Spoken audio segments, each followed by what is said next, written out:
families with trans kids are fleeing hostile states for welcoming ones. Not at all a surprise. I think this is a furthering of an article we spoke about last week. What's going on in this It one, Jeannie? is. And so we talked about Shapley last week, who was that voice for trans kids in Texas, standing against the Senate. Um, but we're also seeing that there are families moving um, from other hostile states to friendlier ones. Um, Another family from Texas moved to Portland, Oregon in June, saying there are no good choices when the situation that these politicians have created is a nightmare. In Alabama, a mother identified as Heather and her 15-year-old trans son are planning to move to Illinois. Some families have considered leaving anti-trans states, but they found certain barriers. And, while they sympathize with those who are leaving, they are going to stay and fight. One mother of a trans youth said, "We shouldn't have to leave.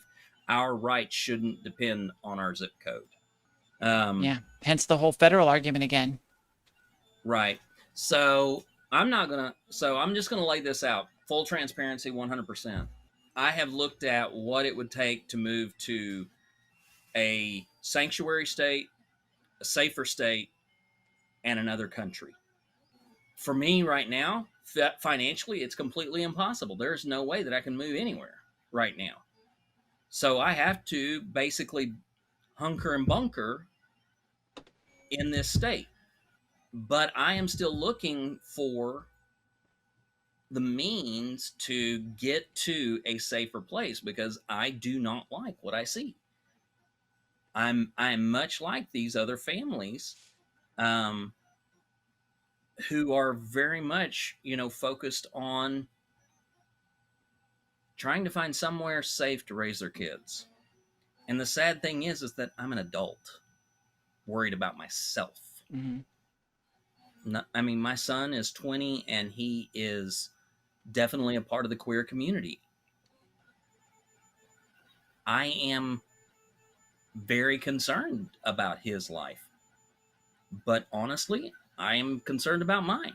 So it's a worrisome thing. Well, yeah, and the thing that they've been doing, these threats that they've made, luckily it's been blocked for the most part. But the threat is that not only, are we enacting legislation against your children and making your children feel unsafe, making other people feel like it's okay to attack trans folks and including your children, but because you are taking care of your kid and raising him the way that you and your doctor and your child believe is right for them, in your own private home and your own private circumstances, they're threatening to take your child away from you and force your child into horrible circumstances. Yeah. And I mean, I don't think there's anything scarier for a parent. I don't think it's possible. No. And I want to just say, God, y'all, for those who don't know my background, I grew up conservative, near charismatic, rural Oklahoma Christian. I was raised on the tribulation. I was raised on the idea of the martyring of people of faith. I was raised on all of these images of the world hates Christians and will eventually come for us. And then Jesus is supposed to come back, and people are going to get stuck, by the rapture and are going to have to live out these terrible, events in these final days. One thing that is always a terror to these people is that their children will be taken away from them. The right to raise their children as they want to. In fact, the great irony of the Alliance Defending Freedom, of focus on the family, of the National Resource Council or something, I can't remember what it is. But anyway, one of the great lies that they tell is that they are for parental rights.